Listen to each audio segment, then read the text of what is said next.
Welcome on in to another action-packed and live edition of the Between the Hashmarks Podcast. As always, I'm Matt Lombardo, joined by my friend, colleague, mentor, and the purveyor of the must-read Too Deep Zone on Substack, Mike Tanier. Mike, how you doing, my friend? I'm doing great. Excited to be back to a normal week. And I brought something special with me to the pod this week. Ooh, is it a Saquon hoagie? Did It you is go not to a Wawa and Saquon get the hoagie. Saquon? I would not eat that if I was starving to death. How would I wind up at Wawa but have to eat the most horrible mustard hoagie in the world? No, but this has been talked about on the internet. I'm sorry I couldn't share, but I couldn't resist when this came to the store. The loaded Oreo. Whoa, look at that thing. This is the Oreo filled with other Oreos. That's unbelievable. Yeah, so other Oreos died so that these Oreos may live. They crushed other Oreos to put them inside of the Oreos. It's like a fractal snack. Okay, it's turtles all the way down. Can you imagine being the guy at the end of the assembly line and you're staring down at all of the crumbs and pieces and bits and you're like, oh, what can I do with these? Let me stuff them back in the machine and see what happens. You take a bite out of it as a snack and next thing you know, it's on the shelves and it's a bestseller. First of all, if I were the guy at the end of the assembly line, I would be snorting that dust by the end of the day. I would be a dust. I'd be Lawrence Taylor snorting that dust up. It's kind of like you put coffee through the coffee machine at some point in your life, right? You see the coffee, like, what if I run that through more coffee? And you realize that doesn't actually work. No. But this, so if you look at it, I'm going to break her open because that's my preferred method. You can see there's like a dusty gray in there. Yeah. Okay. You got little bits of Oreo cookies smashed up and crumbled up and pounded into dust in there. Pounded into dust, crumbled up, ready for snort. So I'm going to get a little...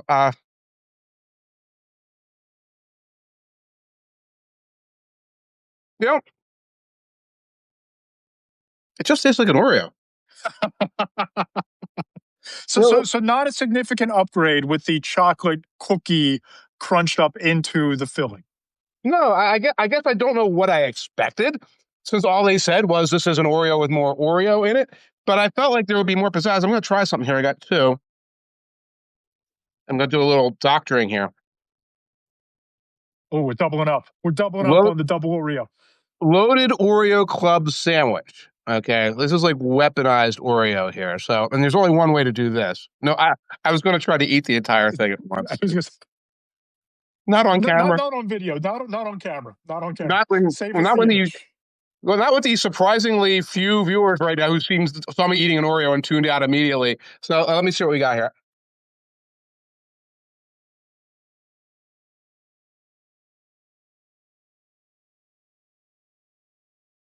So Nabisco, right? Nabisco, make the loaded Oreo club sandwich. Because that is the ecstatic experience there. So I don't recommend. Would you eat it on game day? Would you recommend it on game day while we're watching all the games, watching all the action unfold? Would you recommend having the bowl of the loaded doubled up Oreos? My cardiologist will not allow me to recommend that. And also, I know this does not go good with beer. This does not go good with beer. I got my milk with ice in it here to quash that down with. But I think if you're an Oreo fan, you might as well just eat Oreos. You know, it's a shame you didn't have these on the bus. It's a shame that you did not have them with you on the bus ride back from New Orleans, through Biloxi, Mississippi, through the deepest parts of the South, back to civilization. It would have been sustenance for you and the wife for at least 8 of the hours. Right. It would have kept our spirits high. We would have shared. There's no way we could have been on that bus and not passed out the Oreos to everyone there and tried to have a little Oreo bonding experience. Great way to make friends is to offer them Oreos. I think that's one of their commercials, actually. But yeah, it would have been nice to have anything. But like I'm in a happier place now, Matt. I'm not on the bus anymore.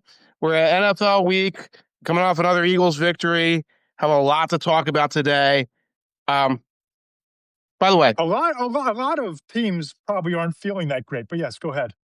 By the way, you got to do the introduction with leave the 5-star review and all that stuff.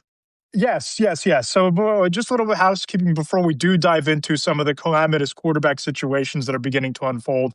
Please go ahead and subscribe to the Two Deep Zone on Substack. If only for walkthrough on Monday. It's mandatory reading. It's my Monday routine every single Monday. The features that Mike puts out there with his fire brand of storytelling, as only Mike can, give you a glimpse of what's going on inside the NFL with in-depth storytelling and stats, all the analytics you need. Subscribe to the Two Deep to Between the Hashmarks on Substack as well. If you enjoy my insider reporting, the context from scouts and coaches and executives around the NFL, that's over on Substack. And if you could, this is a clarion call, Mike, to everyone out there watching this on YouTube at Matt Lombardo 975 or joining us on the live.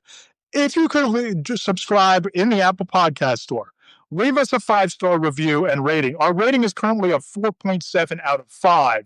I do think that we can bump that up. I do think that we can get up to a 5 stars on the 5-star reviews. And just know that whatever you leave on that 5-star review, we will read it live on this show the next week.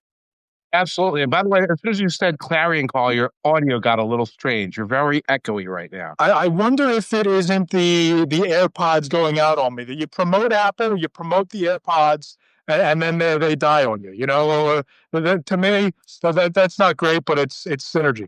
If you ever saw Right. it. And now you're frozen. I think there's a whole situation going on there. Oh, wait, there you go. Give me a check. 1, 2, please. 1, 2, 1, 2. Oh, yeah. Here we are. Okay, we're back. Yeah, that's Apple for you. What can you do? I'm sorry, Apple. Please don't. We'll take a sponsorship. We'll take free gear. Just don't cancel us. We'll take upgraded AirPods so they work. How about that? That's perfect. Yeah. So anyway, subscribe in the Apple Podcast Store. Check us out on YouTube at Matt Lombardo 975. Subscribe to the Two Deep Zone on Substack. Subscribe to Between the Hashmarks on Substack as well. What did you want to fire off at me before we got to the housekeeping? Oh, it was this. It was I wanted to eat my cookie. I wanted to get you talking so I could eat my cookie and drink a little more milk. Professionalism over here. That's all I wanted. And we get started into this. So we're going to talk about quarterback calamities around the NFL, but at a Monday night game, the Cowboys obliterated the Raiders, and the Raiders are the Raiders, but the Cowboys look pretty solid after kind of a rough first quarter.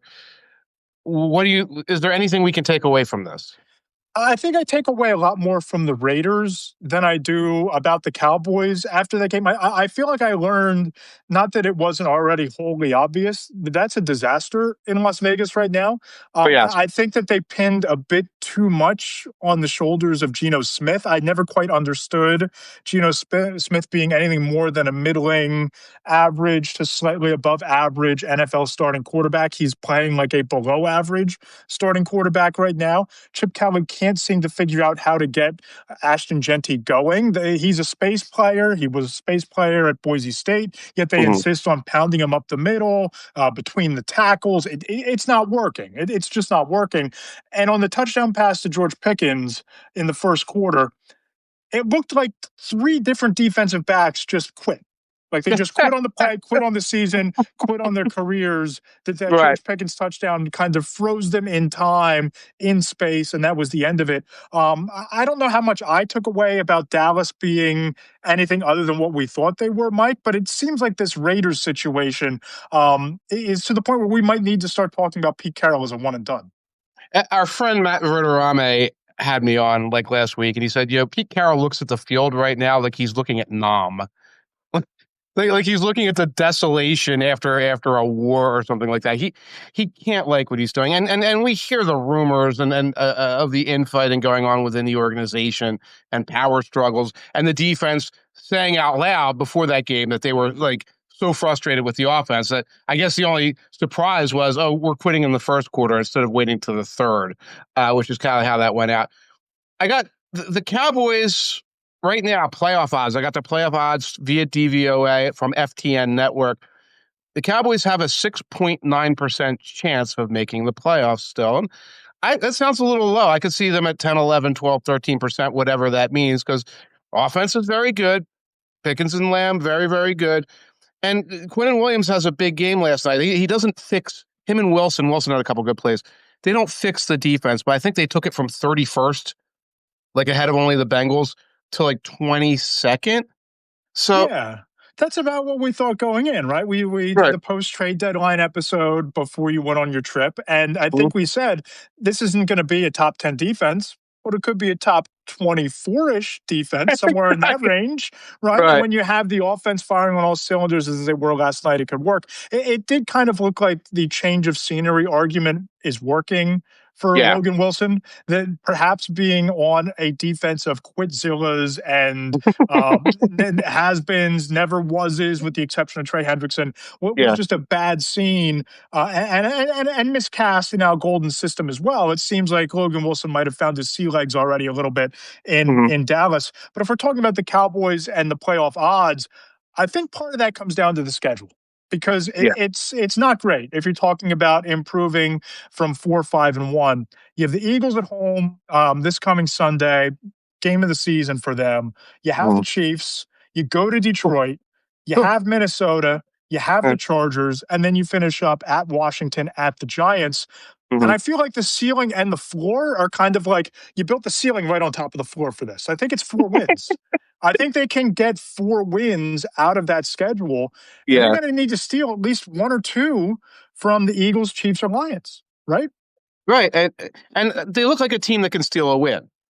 So I would be worried about them if I'm an Eagles fan coming into this week. After the Lions lost the Eagles, as a Lions fan, I would look at that offense and be like, this could be a problem along the way. But you're right, like the ceiling and the floor, they're going to steal one of those games, and then they're going to get one stolen from them because they're the Cowboys. They're going to get one stolen by the Commanders at the end.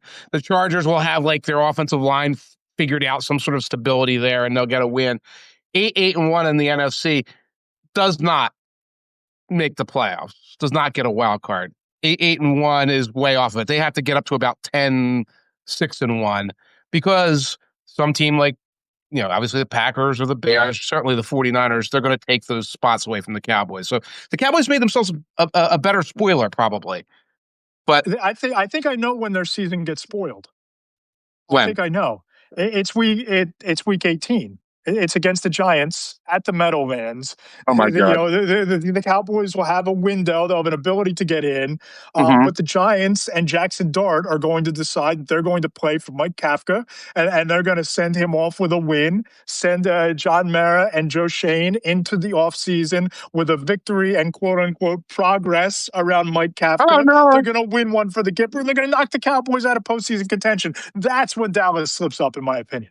That would be hilarious and fun. And it's like a do or die game. So they put it on like the late window in week 18. It's still a long shot for anything like that to happen. Like teams like the Packers and the Niners have to have a little bit of a mini collapse, et cetera. But it would be fun. That would be. It would be a lot of fun. And you look ahead to Sunday, Eagles and Cowboys. If I'm the Eagles, I'm not feeling great about that matchup right now, because here's the thing: the defense is playing at a championship level. I thought that was as dominant a performance by an Eagles defense that we've seen maybe in the last 2 years. What they did, just completely taking away what the Lions do best. Dan Campbell couldn't help himself going 0 for 5 on fourth down tries. That didn't help things. But I talked to a scouting director after the game, and he said, quote, "The Eagles have depth and situational players. That's a great combination. The talent level is high, but so are the pieces they've put together to complement each other." Jalen Phillips was a big piece that you got at the trade deadline. He's already making a really big impact. You look at Jordan Davis and Jalen Carter up front. You look at Quinyon Mitchell, what he's doing. You look at Cooper DeJean, what he's doing. All of this talent is starting to rise to the top.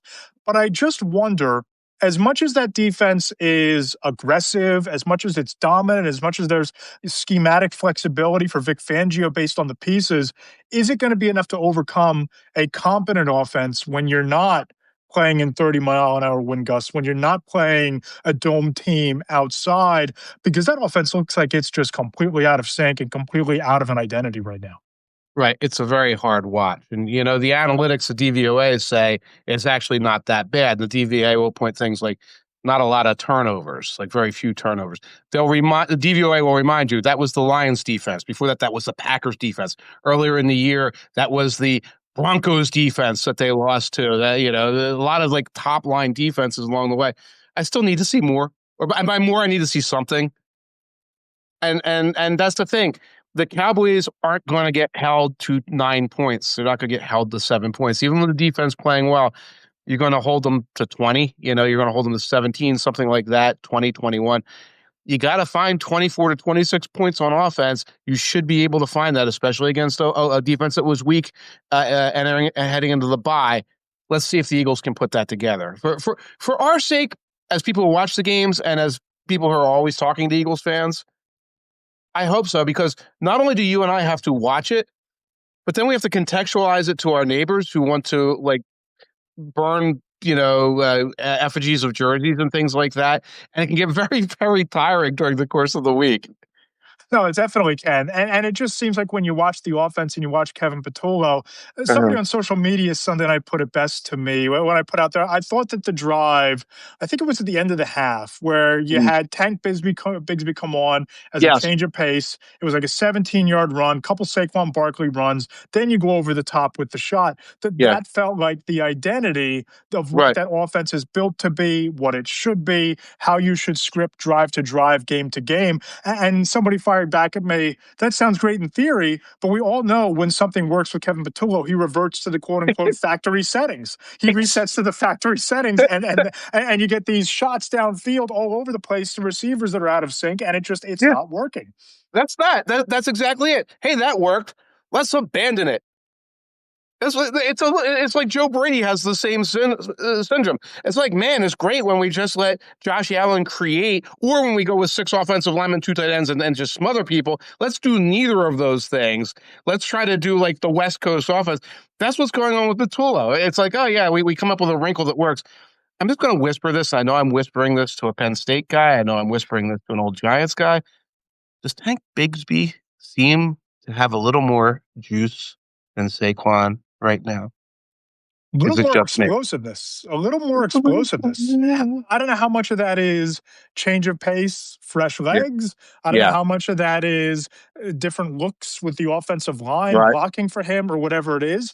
But it almost feels like if you want to look 2 steps down the line, that when Howie Roseman traded for him from the Jaguars, it might have been after watching those first couple games of Saquon Barkley and thinking, hey, we need to buy an insurance policy here. Right. And in the meantime, and all you said is true, like we might just be looking at certain kinds of plays. This guy's coming in as a change up. The opponent's expecting something different, whatever. Wouldn't mind seeing a little more Tank. You can try to put some things together where they're both on the field. There's ways of doing that. But I want to see more of everything. I think we talked about this before. It's like, why hasn't this person gotten involved? Why hasn't that person gotten involved? Because when the offense is always going 3 and out, nobody can get involved. They don't have the ball. They run. It's late in the second quarter. They've run 12 plays. No one's involved. I want to see some kind of consistency from the Eagles offense. Wash, repeat. We say it every week. Perhaps we'll see it against the Cowboys next week. For sure. And you look at the defense, I think the defense is good enough to carry them pretty far, because I don't know how many complete teams there are on the NFC side of the bracket. The Rams, I thought, looked really, really good. The Bears are coming on strong, but it's not a loaded conference when you start looking down the line, but you have to get to that point anyway. We're going to talk about a lot of different quarterback situations that are starting to come off the rails. But before we do, I wanted to pick your brain a little bit here, because you're starting to hear these whispers. Derek Gunn, friend and colleague, came out on his post-game show with Seth Joyner after the game and basically said that there's starting to be some concerns about Jalen Hurts in that building, how they're operating, what the offense is doing. Are you buying those concerns? Are you worried about those concerns? Could that be what is basically keeping this offense in neutral? Or is this just a case of an offense that has no identity right now, and so the finger obviously gets pointed at the quarterback because that's the focal point, he touches the ball every play and all those things? I think we're seeing like the upper limits of what Jalen Hurts can do as sort of a efficiency passer. He's not that. He's never been that. He's somebody who takes deep shots and runs the ball and can get you goal line touchdowns. And the more we try to create, whether it's the offensive coordinator or whoever is trying to create a efficiency passer out of Jalen Hurts, the weaker I think everything's going to look. So if that starts to manifest itself about questions about Hurts, if the interpersonal relationship with Brown Hurts has something to do with that, which is very possible, all these things are true. I sometimes say it's true but not interesting, because You're not getting rid of Hurts this year. You're not getting rid of Hurts next year. Calling Hurts the problem when he's got a Super Bowl ring and you're 8-2 and things like that. It's one of those situations where it's like, we know this can get fixed.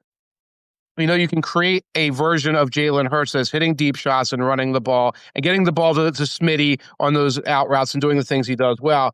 Get back to that. And that's kind of the goal. The idea that's like, well, this is a leadership problem that starts at the top. What do you do with that information? Except, complain. Right. And you think about their situation, you talk about the Cowboys' chances of making the postseason. It almost seems like the Cowboys' only real path is a wild card, right? Yeah. I don't think that they're going to overtake the Eagles in that division. So you have effectively the second half of the season to figure it out, out what works for Hurts, kind of restructure the offense around his strengths. And if I'm Kevin Patullo, if I'm Nick Sirianni, before you even step on the practice field on Wednesday at the NovaCare complex, I'm going old school here. I'm bringing Jalen Hurts upstairs into the coach's office. I'm pulling out the tablet and I'm saying, give me your 20 plays.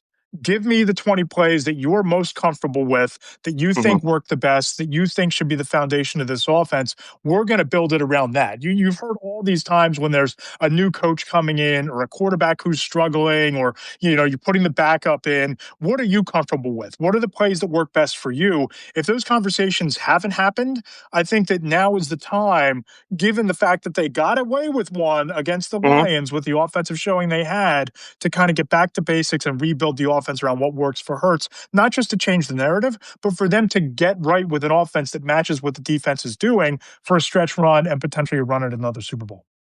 I just want to see 2 tight ends to the right, Smitty in the slot left, A.J. Brown wide left, Saquon in the backfield, a shotgun, possibly a handoff, possibly a zone read, possibly a short pass or a deep cross to Smitty, possibly the bomb to A.J. Brown, possibly Goddard in the flat or going across the middle. I want to see the Steichen offense again.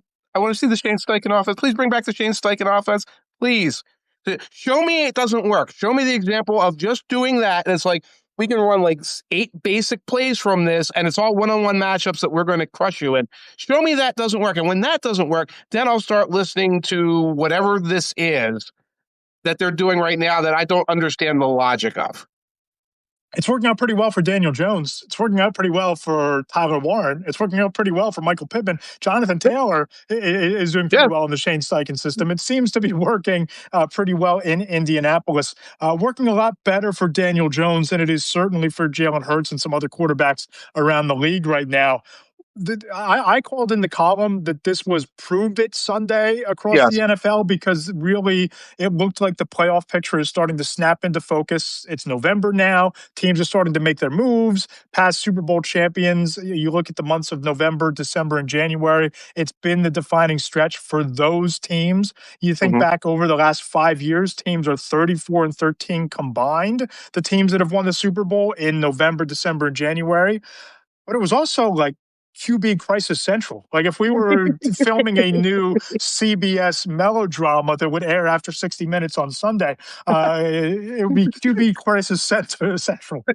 CSI, JJ McCarthy, where the investigators are doing forensics to figure out like what's wrong with JJ McCarthy. They're doing DNA samples. They're picking up cigarette butts and like, did somebody shoot him in the hand? What's going on here? Justin Jefferson whacked him in the arm with his helmet. So something went terribly wrong in Minnesota. Right. You throw Michael Penix in there, there's like a chalk outline and it's Michael Penix.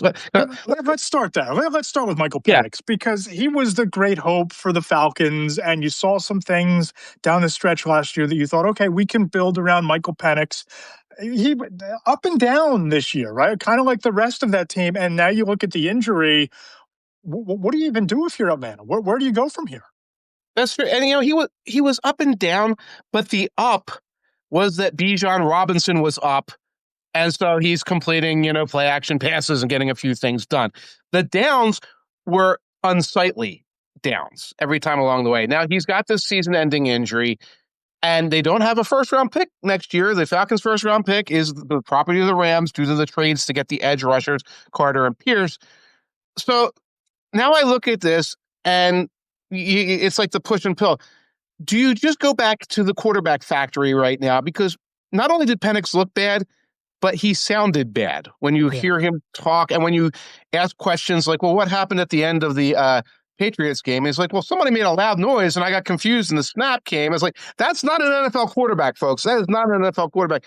Do you wait for this, knowing that you might have another year, like next year, you might be having the J.J. McCarthy year this year for the Vikings that we get into, or do you try something? Do you try Mac Jones? Do you try, I know you probably have a list of quarterbacks. What do you do if you're, no? It's not great. I mean, you look at the landscape, it is suboptimal for what the Falcons can do from here, because even if you want to say stick with Kirk Cousins and you can get by with Kirk Cousins and that's what you signed him for, the reaction is one thing just based on the play, but next year's the first year that there's anything even resembling an out in that albatross of a contract. You can release him post June 1, and it's a $22.5 million dead cap hit, which is not great, but you free up $35 million in cap space. Yeah. So it might be the move in 2026 to just get that off the books, Yes. turn the page, write it off as a loss. Kirk Cousins is not the answer even for 2026. You brought up Mac Jones. Justin Fields is going to be available. Do you bring him home and say hand it off to Bijan? Like, what do you even do here? Because we still have to talk about Justin Fields at this point. Yeah, it might be the last remaining scenario. He can be the quote unquote bridge back to Michael Penix when he's healthy into whatever 2027 is, because you don't have a first round pick in 2026. The 2026 quarterback class is looking to be abysmal. So you're almost punting, right? You're almost punting on anything other than Bijan Robinson next year, right? Kyler Murray trade? Yeah. Yeah, then we're out in like goofy land. Of course, we start to get out in a Tua trade. Like, but Cousins, Trevor Lawrence trade, yeah, sure. Drake London, right? Kyle Pitts. The thing is, okay, Cousins has gotten like 3 relief appearances, and he's sort of like the 45-year-old relief pitcher with an 8.4 ERA at this point. Like, there's nothing when you see Kirk Cousins, and we'll see him in detail next week. There is nothing NFL left about him. He is 2 years washed at this point. So that's out of the picture. So and when we look, we were talking about this on other podcasts. It's like, oh, well, you see guys like Sam Darnold, and it shows you that teams give up too quickly on their rookie quarterbacks, and on the second and third stop, those quarterbacks do better. And here's a team that does have Bijan, Drake London, a really good offensive line, all these things in place. So that says, well, you go out there for year 3 of Michael Penix, and you hope that like he can stay healthy, that he can be consistent, which he hasn't been, and that he's got that sort of gamer mentality that he's demonstrating he doesn't necessarily have. It's a horrible combination. And if you're going to complain about Jalen Hurts in this world, just remember what's behind door number 2, folks. Please, just remember what's behind door number 2 with, oh, we'll go into the draft and we'll get this kid. It's likely to be somebody who's like 8 starts into his career, and you're at the crossroads wondering if you've completely wasted all the resources you put in on him. And 5 starts into his career, you look at Minnesota, and it is not going well for J.J. McCarthy. And I took a lot of heat for this take on social media on Sunday, but watching J.J. McCarthy in that game, it really feels like this is the biggest criticism of the Kevin O'Connell school of quarterbacking, that this is the biggest indictment of that narrative of McConnell being this elite quarterback whisperer, because it's just not good. It's just not good with J.J. McCarthy. And the 2 interceptions against the Bears were ugly. They were bad throws. They were underthrown. They were off target. And there was a third ball that should have been intercepted and would have been intercepted had 2 Bears defensive backs not colliding, knocked themselves out of the game trying to intercept it. And this is a week after you watch the Ravens just goad him into terrible throws, goad him into interceptions over the middle because they disguise their coverages, and all of a sudden Kyle Hamilton is looming. Kyle Hamilton's there to pick it off and pull down the interception. The pressure to sack rate, 30th in the NFL at 0.4%. Mm. He's 25th in turnover-worthy throws, 25th in the league with 11 turnover-worthy throws, but he has Justin Jefferson. He's had Jordan Addison for the past 7 weeks, and he's only 21st in the league in big-time throws with 10 of them. This just is not – he does not look like a first-round pick. I know it's technically his rookie year because he was injured last year. I know he's only had 5 starts, but this just does not look like an NFL quarterback when you're watching him, and the metrics are backing that up right now. Let me give you one right now. I was rewatching his film, and early in the game, he has a wide open Addison on the left side of the field, underthrows him.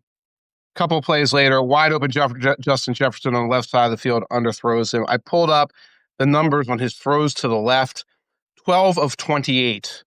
For 171 yards, 1 touchdown, 2 interceptions, only 11 on-target throws of 28. I haven't really interrogated the data because I have a feeling there is at least 1, if not 2, screens to the left to Aaron Jones. That 171 yards, I guarantee you, there's 30 or 40 yards of yak on a screen in there somewhere. I got the place in my mind, but I can't place it. Just mechanically bad. And so I start trying to make excuses and say, well, he has a hand injury right now. And then it's like, well, he's 5 starts into his career and there's always an injury.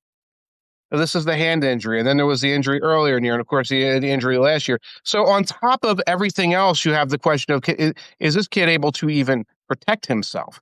So the Chargers, but their Chargers are in the same boat as the Falcons. What do you do? There's a huge investiture in this young man. Yes. Okay. Yeah. It's Quessy, the GM, and O'Connell's careers are kind of staked to this young man. The one thing we can say about this is he's still healthy. You have the rest of the year. You have nothing better to do. Right. But to throw him out there every week, see if Justin Jefferson beats him over the head with a hammer. Or if he coming. Seems like that could be coming. Yeah, that's looming in the distance. Jefferson already stopped running down interceptions. That's not his job description anymore. See if that happens or see if it develops. You at least have the next 6 or 7 games to seriously figure out what this young man's capable of. Because after that, you're at a crossroads. You're at a decision. Maybe they trade him for Penix straight up. Oh, man. I'm just saying dumb stuff here, man. That would be wild. But here's the thing. You talk about what he is and trying to figure out what he can be.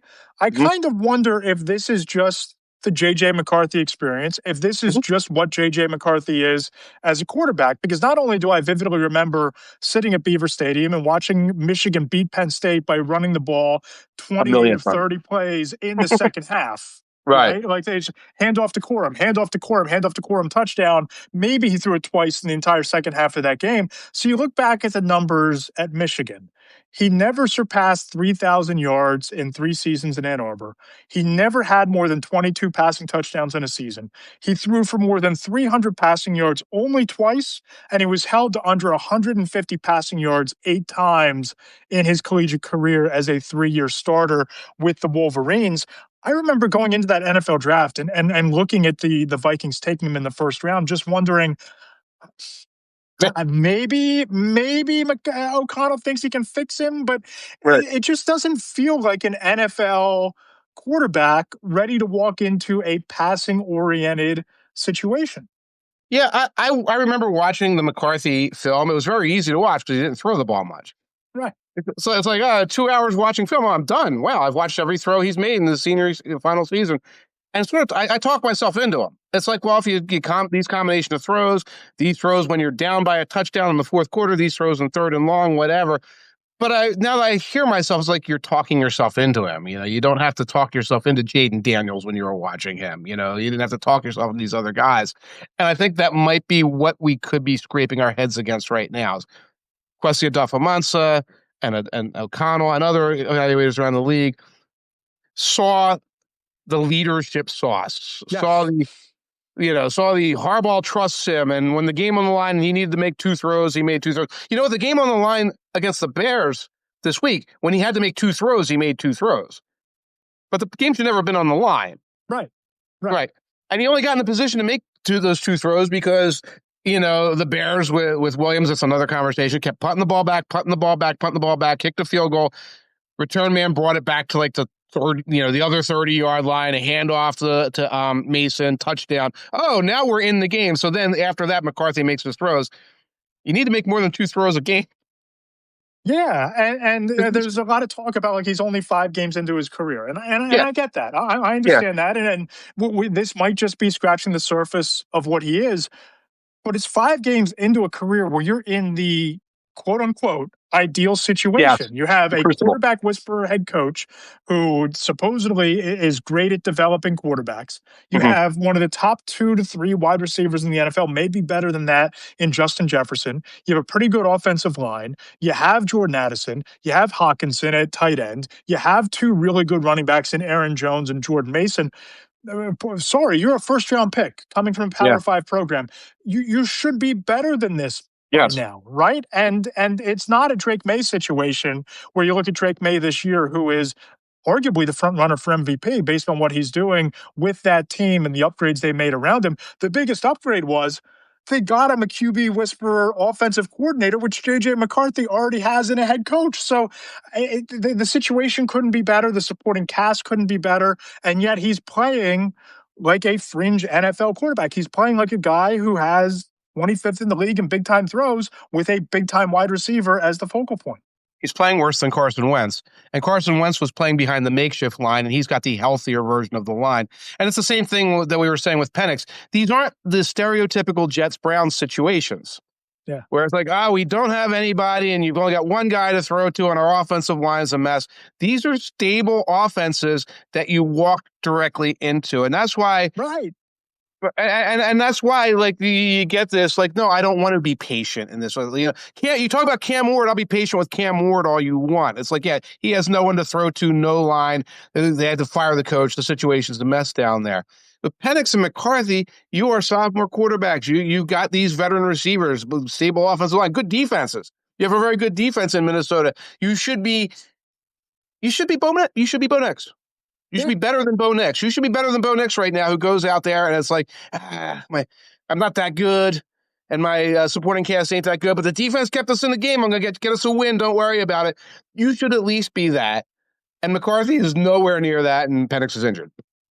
Right. And it's just bad news bears all around there. And you look at Pittsburgh, and we move over to the Aaron Rodgers situation on Sunday. The broken wrist certainly throws a bit of a monkey wrench into that AFC North race now, doesn't it? Yeah, and now it's weird. I'm watching this unfold because Rodgers says he doesn't need surgery. It's left wrist, remember, it's not a strong wrist. Doesn't need surgery, and he wants to play next week. Well, what Rodgers wants, Rodgers gets. Did it feel like there was a little bit of a breath of fresh air when Mason Rudolph got into the game? I talked to Jared Bailey about it. He felt that way. Like, suddenly, we're not building the entire ship around protecting Grandpa anymore.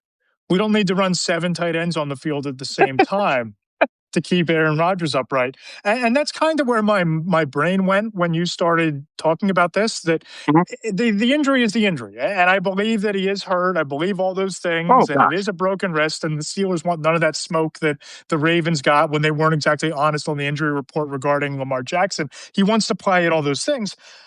But could the wrist have been used as kind of a soft benching last week to kind of let Mason Rudolph have his chance? Because if you look at the last 2 games, it hasn't been good for Aaron Rodgers. 25 of 46, 277 yards, 2 touchdowns, 2 picks, 4 sacks.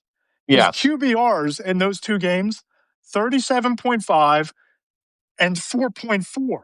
Oof. Not ideal. Not what you want. And he was facing the Bengals defense without Trey Hendrickson last week. That is the easiest defense in the world. And the Steelers, I think, had one good drive, and then were not able to move the ball at all for the rest of the half against a team that everybody just runs up and down the field on. So it does start to feel like, everything Rodgers is doing is all part of this elaborate plan to protect him. Rudolph wasn't great shakes. They got defensive touchdowns late in that game, but it looked like a normal offense. Yeah, it looked like it could be functional. It looked like, you run it out there, kind of like what Arthur Smith tried to do in Atlanta. You weren't restructuring everything just around Aaron Rodgers. It's going to be interesting Sunday, when they get out there against Chicago. I mean, they lead the league in takeaways, plus 16 turnover differential. 2 of the leading interceptions, Kevin Byard and Tremaine Edmonds, they're the 2 leaders in interceptions across the league right now. If Aaron Rodgers plays, It will be interesting to see if you get the Aaron Rodgers that you saw a few weeks ago at home against the Colts when it looked like everything was clicking for Pittsburgh, including on the offense, while the defense was completely stifling the greatest show, not on grass. Um, or do you get the Aaron Rodgers that you saw last week and in Los Angeles, who it looked like he wanted no part of the festivities? No, and that's the thing. Sometimes it's like, I don't want to be involved in this game where possible. Quick point about the Bears takeaways. I'm going to remind you of the quarterbacks they've faced. They faced McCarthy twice. They have faced Geno Smith. They have faced a combination platter of Spencer Rattler and Tyler Shuck. They faced, was that Snoop Huntley or was it Cooper Rush? I forget when they had the Ravens. I believe that was Cooper Rush. Cooper Rush, yep. It was Cooper Rush. They had Flacco, and then they had the sampler platter of Jackson Dart, concussed Jackson Dart, and Russell Wilson in that game. So you can see where the Bears are right now. So now they're either going to get broken wrist Rodgers or Mason Rudolph. The streak continues for them. They're doing what they need to do against these opponents. They're getting interceptions, et cetera. But it will be an interesting game. I kind of think of this as sort of a fraud-on-fraud game. And the thing about fraud-on-fraud action is that somebody gets to keep the con going for another week. And I'm curious to see who that's going to be. Yeah, and we're going to find out a lot about the Bears, not just against the Steelers, but they face the second most difficult remaining strength of schedule in the NFL. Opponents with a .592 winning percentage. The Eagles, the Packers twice, the 49ers, the Lions, and the Steelers before they end up at some point playing the Cleveland Browns. So it is a difficult road. I give them a lot of credit because they're finding ways to win. And macro big picture, I think that those are the type of wins that build cultures. I think those are the type of wins that build confidence. You'd rather be leading the league in takeaways and beating the quarterbacks that you're beating right now than losing to them. You're buying yourself some margin for error this year, potentially some confidence and goodwill next year and beyond. But yeah, we're going to find out what they are. We're going to find out what Aaron Rodgers is at this point if he plays. Absolutely. And that's exactly it with the Bears, where it's like, you're seeing something come together, but you're not seeing this 7-3 powerhouse that you might see in the standings. Right. And you know, what helps them is the Packers are the only team in the league with the more difficult strength of schedule with a .592 winning percentage. They get the Broncos, the Bears twice, the Lions, the Vikings twice. And I think that Tankathon needs to move the Ravens off of the easier opponents side of the slider because it's broken down as toughest opponents and easiest opponents. The Ravens no longer belong on that easiest opponent side of the ledger.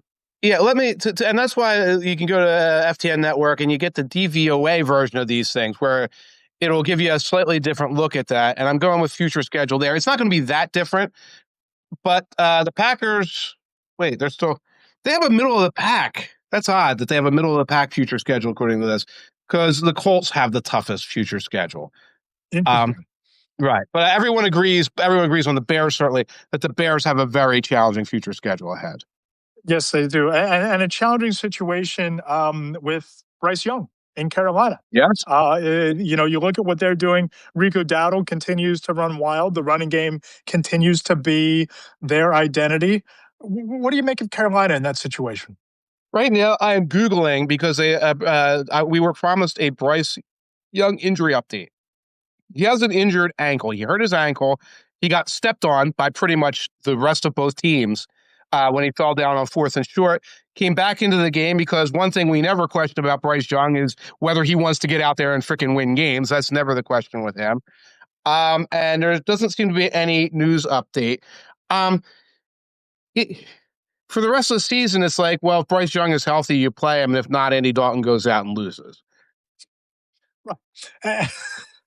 Right. That's fair. And you look at what they are. I mean, they're the 9th place team right now in the NFC. According to NFL media, they have a 21% chance of making the postseason. So I guess it matters if Bryce Young is out there, but you start looking at the remaining strength of schedule, and they're right up there at the top. They're 3rd in the league, .590 winning percentage, games against the Rams, the Seahawks, the Bucks twice, which will be a defining stretch for both teams, and the 49ers. So you're hoping, if you're Carolina, that Bryce Young plays. You're hoping that the Rico Dowdle show continues to travel. You're hoping that Teteroa McMillan is the playmaker that he looked like on Sunday the rest of the way. It might be one of the more consequential injuries that we're talking about here based on what they need and what they have in front of them. That's right. You hope the Falcons reappear on the schedule 5 more times instead of the Buccaneers. The Panthers rank 26th in DVOA. They are the 6th worst team in the NFL because when you look at when they get beat, they get destroyed. And when they face decent teams that aren't the Falcons or whatever, they get destroyed. And then they'll cough up a loss to the Saints. So you want Young out there because Young has these terrible games and he has these okay games. Then he has these streaks in the fourth quarter where he suddenly is like Doug Flutie. And you're like, okay, well, whatever that was, that was. And Ted McMillan and Rico will make plays for him. Moving forward from that, then you have the future for this young man. And my first instinct says this guy is what we just described as his ceiling. He's always going to be a Flutie Magic guy now and then you lose to the Saints now and then guy. But in a world of J.J. McCarthy and Michael Penix and all these other guys, I couldn't in good conscience say, you got to give up on Bryce Young. Don't give him $250 million yet, or ever, if you can avoid it. But don't give up on him just yet. They keep building around him because the quarterback factory is down for recommissioning. It's not great. They're refurbishing the quarterback factory. When you start thinking about Justin Fields, Kyler Murray, and Trevor Lawrence as your veteran quarterback options, you look at a draft class that's not living up to the billing that we thought it would going into this year.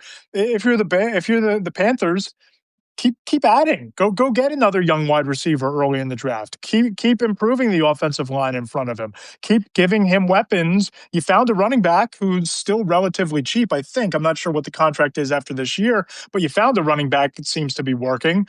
Don't throw him out with the bathwater. And if he's healthy enough to play, go make a run. I mean, it's in front of you to potentially steal a wild card spot depending on tiebreakers.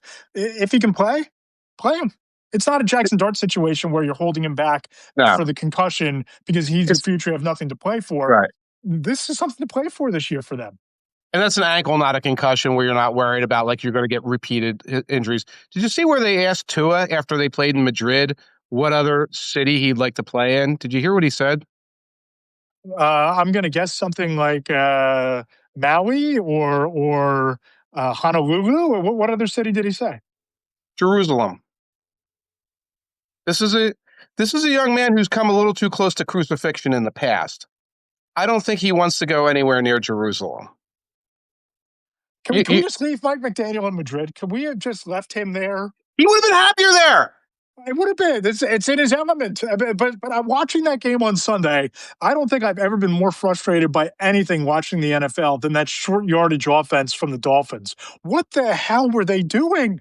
Like, what were you doing? And then you decide not to kick the field goal at the end of the game that would have effectively put it on ice. Like, I know they won, right? I know they pulled it out in overtime, but like end of game management, goal line situations, it feels like a firing and a leaving on the tarmac in Madrid would have been a mercy killing. That it would have been better off for him and the Dolphins and everybody involved to just, wipe the slate clean. You already fired the GM. Blow him out of here. It's done. It's not working. There's a little bit of a feeling with that team where it's like McDaniel goes out there to try and get fired and he accidentally wins. Like, oh no, we won. It's like I'll have Tua throw some bombs. That'll do it. Oh, they dropped the interceptions. I'll do a quintuple reverse flare pass to Devon Achane. Oh no, Achane is now 3 steps faster than Bobby Wagner, so he's going to score a touchdown. Like there's nothing you can do. That would have been a loss by 2 touchdowns to a real team that didn't have Marcus Mariota, which was basically Tua the senior, at quarterback. They didn't have Chris Moore and Robbie Chosen on the field, that had anybody left on defense that wasn't already halfway into the Hall of Fame and should go there and stay there. Really rough team. But we're not doing. That's not a quarter. That's the same quarterback disaster we've had all year. Yes, that's so. And we're going with the fresh ones. We have another fresh one teed up. We do have another fresh one teed up, and it's a fresh narrative situation. Joe Burrow. Joe Burrow, yes. They appear to have opened up the 21-day practice window for some reason on Joe Burrow to come back from injury and the turf toe. I'm not sure why. I'm not sure why Cincinnati would even consider playing Joe Burrow under any circumstances for another down this season, especially behind that offensive line. They're 3-7. If you look at NFL media's playoff scenarios, the Bengals have a less than 1% chance of making the postseason. If you're playing Joe Burrow behind that offensive line, in a lost season, Mike, I'd make an argument that you're endangering Joe Burrow suffering another injury, becoming even more injury prone than he already is, in a season where you have no hope of making the playoffs, where if you let him get healthy, put him on ice, let him wear a headset on the sideline and contribute to the game planning and help Zach Taylor as an advisor, as an intermediary between Joe Flacco and Jamar Chase, and bring him back into the building, make everybody feel special. But playing him, there's no upside there, especially when you can go into the offseason, buy a couple offensive linemen, draft well, you fix the defense a little bit. We're seeing how mediocre the rest of that division is. A fully healthy Joe Burrow in 2026 adds so much more value than Joe Burrow playing for this team the rest of this season. Right. And NFL media has less than 1%. DVOA has 2.9%. That's a little different. DVOA is not aware that the Bengals will be playing the Patriots this week without Jamar Chase. Unless Jamar Chase's appeal of his suspension, and his appeal logic is that if I wanted to spit Jalen and Ramsey, I would have hit him straight in the face. That's literally what he thinks his appeal is. We had kids who would go into the principal's office and say stuff like that. And do you think that helps? Do you think that makes you look better? Right. So Chase is going to be out this week. And that probably means they lost to the Patriots, who always catch some team when it's their fifth-string quarterback or whatever. Hopefully that's the end. I'll stop with you. They go down to Tampa Bay and they boat race them, right? Travion Henderson has a couple of explosive It was not a boat race. It was not a boat race. You need to go back and watch that game. It was not a boat race. I watched the game. You watched the highlights. You watched the highlights. The defense made big stops. Christian Gonzalez made some big plays. I mean, you know where Guess right now where the Patriots rank in DVOA. 12th. Guess again. Higher or lower? Lower. Really? Yes. Okay. DVOA based out of Framingham, Massachusetts. So not based out of my psyche or based out of some hater. I think there's an office at Gillette. I think that when you go to Gillette, it's like going to the Jets practice facility. They have the little doors for their favorite beat writers. They have their own private cubicles, and you can shut the door. I think there's an FTN office in the press box at Gillette Stadium. Well, the way Aaron Schatz described it, he wishes there was an office he could close the door because the Patriots are 18th. Okay. In DVOA, okay? And they played very, very well against the Buccaneers. I'm coming after you a little bit with that. They went out there, and then they played Green Rutgers on Thursday night, and they struggled with them a little bit. Let's be honest. They struggled with Green Rutgers a little bit. We're not talking about the Jets, mind you. We're talking about the current Jets without Quinnen Williams, without Sauce Gardner, with Garrett Wilson injured. And it was we're pulling away in the fourth quarter. Anyway, that's the Patriots. They're going to beat the Bengals without Jamar Chase. Yeah, hopefully, Donnie Mitchell out there trying to catch passes like this. He had no hands. Oh my God, it's Donnie Mitchell. Send him to the Wizard. Go get some hands. Oh, Donnie. I had to do a joke like a Donnie Mitchell and Dontavian Wicks walk into a bar, and I have to finish the joke. Like every bar glass is replaced. So drinks. Right. Everybody, they put straws in all the drinks so they can go like that, so they don't have to hold them. Anyway, hopefully that's the end of the Burrow story. Like Burrow says, okay. And you're right. You know what? Fire Taylor. Make Burrow the coach because he wants to be involved. That's obviously what you were saying. Give him his headset. He needs to be out there in some capacity. Give him whatever weird responsibility you do, but say no. And if Flacco's too hurt, throw Jake Browning out there to throw interceptions and just get through the season. Right. That's where I'm at. And you can rob the Bengals of 2026 and their upside if Joe Burrow gets hurt for an extended period of time at the end of this year. Yes. I hear them opening the practice window, and I don't understand. That is peak NFL dysfunction. That is an egregious, waste of resources. It's an egregious risk that's not worth taking.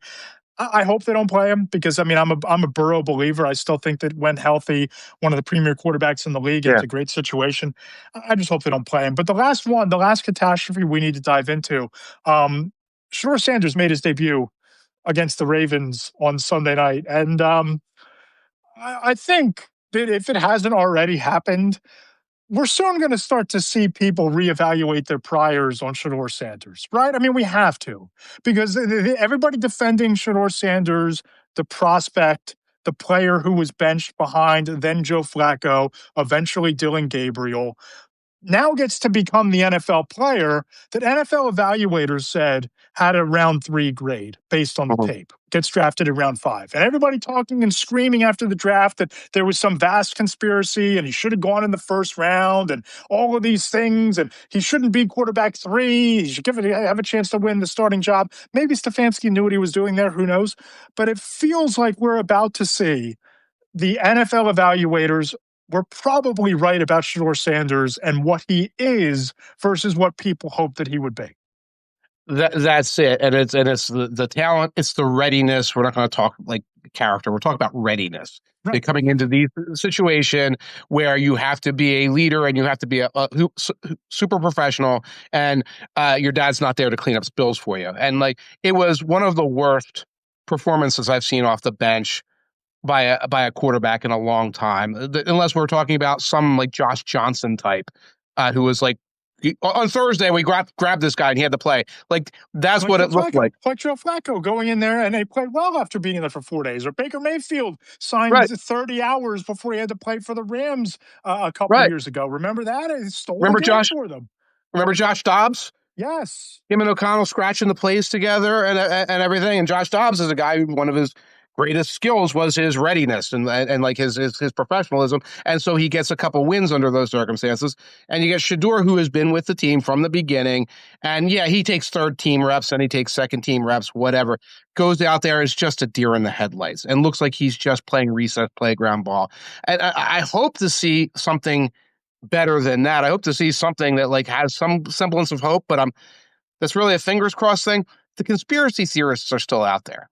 And it almost becomes like the real Shedeur Sanders is the friends you made along the way, or this version of a guy that you've put up in your head, or this straw man that you want to defend, that he's getting this bad rap and all. And it's like, well, I'm sorry, but sometimes a young individual is who they are.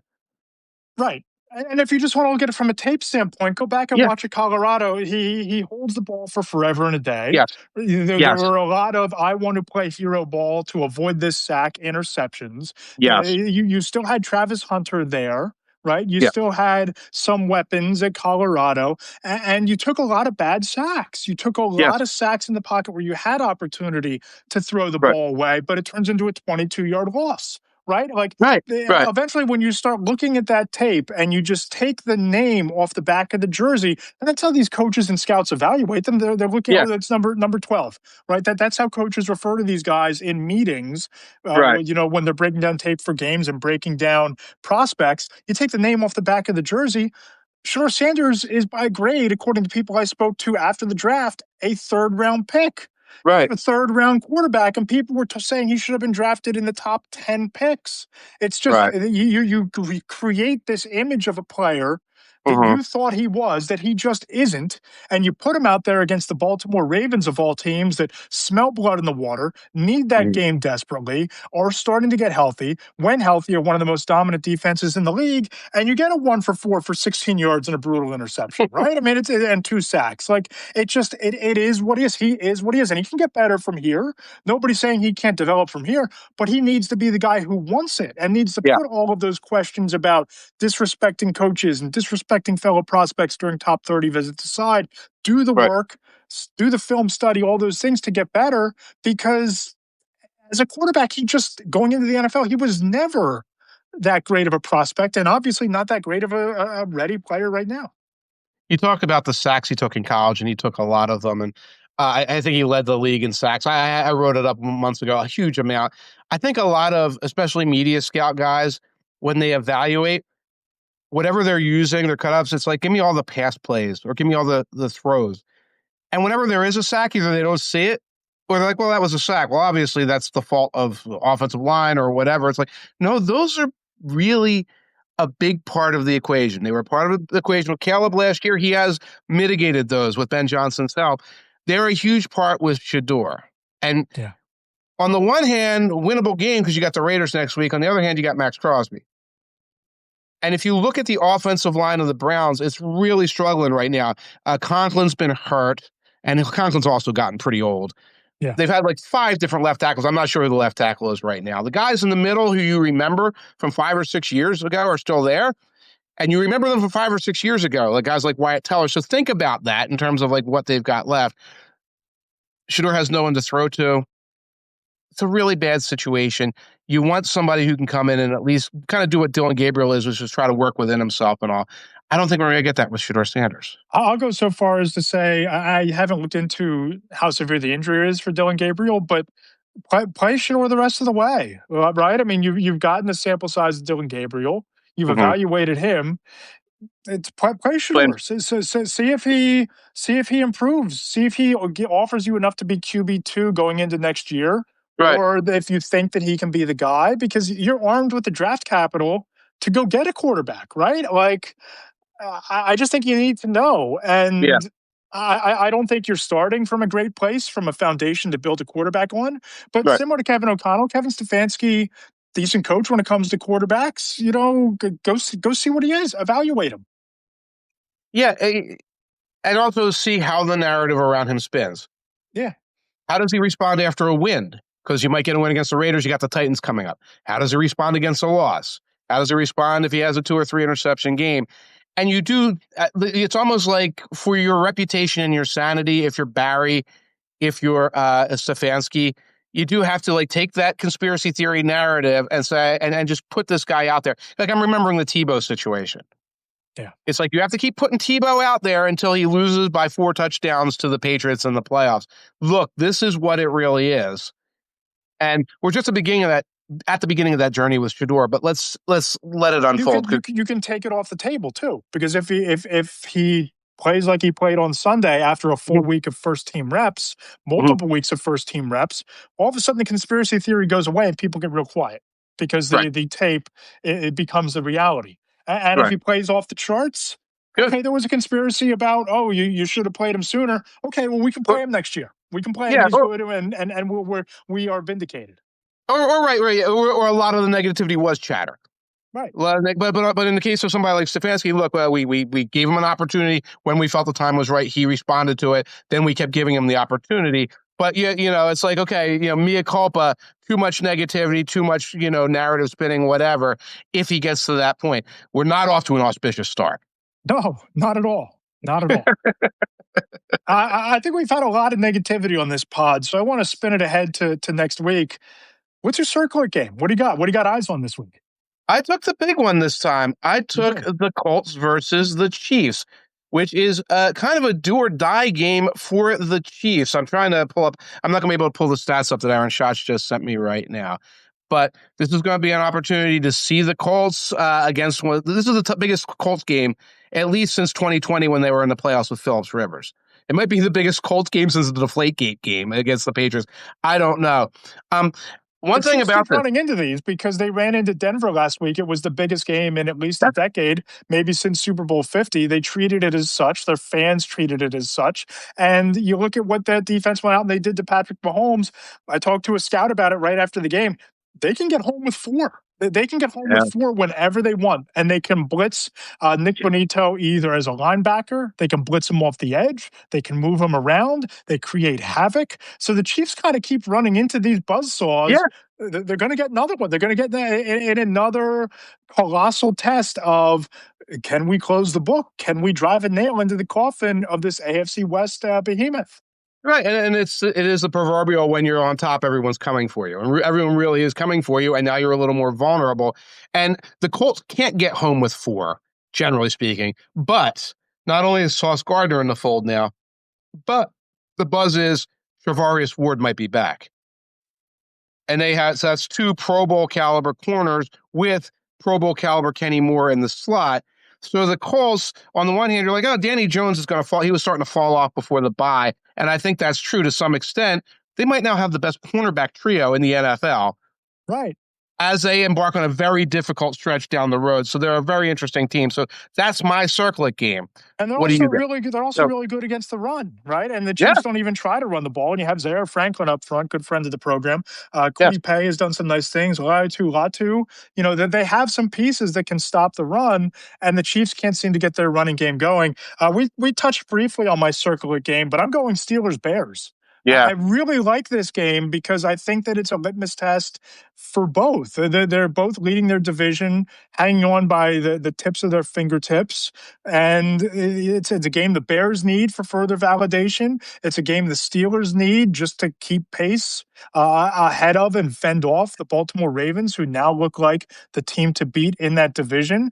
Can the Bears continue to win with defense? Can the Bears lean into this dual running back Kyle Monangai and DeAndre Swift, Detroit Lions light look that they have going? Can the Steelers defense do to Caleb what they did to Daniel Jones? I just think it's a fascinating game, and I'm a big fan of these teams that are kind of on the come up, the teams that are on the rise, building the winning cultures and all those things. I like seeing what Ben Johnson is doing. I want to see if it holds up against a team like the Steelers.